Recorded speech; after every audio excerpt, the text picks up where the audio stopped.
YCP అధికారంలోకి వచ్చాక ముఖ్యమంత్రి జగన్మోహన్ రెడ్డి పాలనను ప్రతి ఒక్కరూ మెచ్చుకుంటున్నారని తూర్పు నియోజకవర్గ ఎమ్మెల్యే అభ్యర్థి దేవినేని అవినాష్ కొనియాడారు. విజయవాడలోని కళానగర్ 16వ డివిజన్లో దేవినేని అవినాష్ ఎన్నికల ప్రచారం నిర్వహించారు.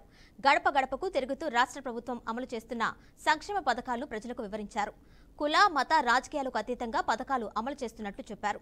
అమ్మఒడి, చేయూత, ఆసరా, ఈబీసీ నేస్తం పథకాలు అందుకున్నామని ప్రతి ఒక్కరూ అంటున్నారని అవినాష్ తెలిపారు.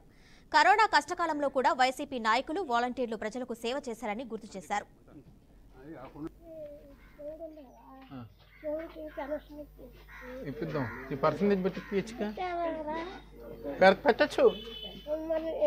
పెడితే నీకు జూన్ లో వచ్చుద్ది. అమ్మా కొండ చెప్తానులే. మళ్లీ తమ ఓటు సీఎం జగన్ కే వేస్తామని ప్రజలు అనటం సంతోషాన్నిచ్చిందని అన్నారు. టీడీపీ నేతలు చేసిన కుట్ర వల్లే అవ్వాతాతలకు పింఛన్ అందలేదని ఆరోపించారు. టీడీపీ నేతలు చెప్పే అసత్య ప్రచారాలను ప్రజలు నమ్మే పరిస్థితిలో లేరని అన్నారు. స్థానిక ఎమ్మెల్యే గద్దె రామ్మోహన్ ఏనాడు ప్రజల కష్టాలు తీర్చలేదని విమర్శించారు.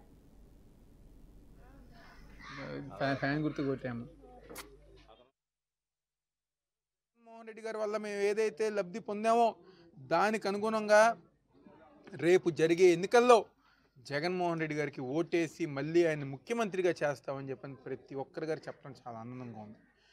ఇది వరకు మాకు పెన్షన్ ఇంటికి వచ్చేది, వికలాంగులుగా మేము ఇంట్లోనే ఉండేవాళ్ళం.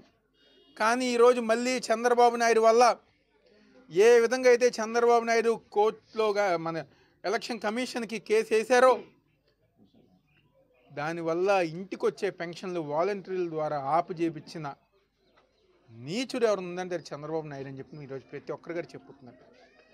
మా శాపమే తెలుగుదేశం పార్టీ వాళ్ళు తగులుతుంది. వాళ్ళు చేసిన అన్యాయం మేము ఎవరు గారు మర్చిపోమని చెప్పి ఈరోజు పేద ప్రజానీకం మరీ ముఖ్యంగా పెద్దలు కానివ్వండి, వికలాంగులు కానివ్వండి, ఒంటరి మహిళలు కానీ ప్రతి ఒక్కరి గారు ఈరోజు చెప్పుతున్నారు. నిజంగా మేమందరం గారు ఒకటే అడుగుతున్నాం, ఏం అన్యాయం చేశారు వాళ్ళు మీకేం ద్రోహం చేశారు? ఈరోజు పెద్దవాళ్ళు కానివ్వండి, వికలాంగులు కానివ్వండి, ఎందుకు ఈ కక్ష సాధింపు చర్యలు వాలంటీర్ల పైన? ఈరోజు ప్రజానీకానికి మంచి చేస్తుంటే దాన్ని చూసి ఓరవలేక మీకు సంబంధించిన మనిషి నిమ్మగడ్డ రమేష్తో ఎలక్షన్ కమిషన్ దగ్గర కేసు వేయించి ఈరోజు పెన్షన్ వాలంటీర్ల ద్వారా ఇప్పించే కార్యక్రమం ఆప్ చేశారు.